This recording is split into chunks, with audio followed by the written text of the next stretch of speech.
नमस्कार दोस्तों, आप सबका स्वागत है बारहवें रोश यूट्यूब चैनल से। और मैं हूँ एजाज शर्मा। एक और नए वीडियो के साथ आपके साथ हम जुड़ चुके हैं। आपने देखा बहुत अच्छे से जो नौसारी की और रेस हो चुकी है, तो उसके वीडियो हमने आपके सामने अपलोड कर चुके हैं। और उसके बाद अब हम आ चुके हैं राजस्थान के वीडियो के साथ।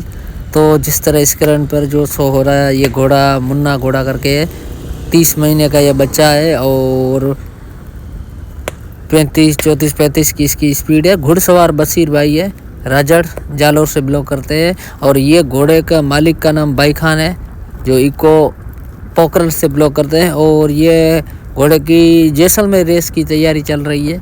अब कुछ ही दिनों में फरवरी में होने वाले इस मान दंगल में, जो रेवाल रेस में ये जो आयोजन होगा जैसलमेर की, जो हर साल में जो रेस होती है उसी रेस में ये पार्टिसिपेंट में भाग लेगा। और वीडियो एंड तक ज़रूर देखें गाइस। अच्छी रेवाल चाल के वीडियो हम लाते रहते हैं। धन्यवाद।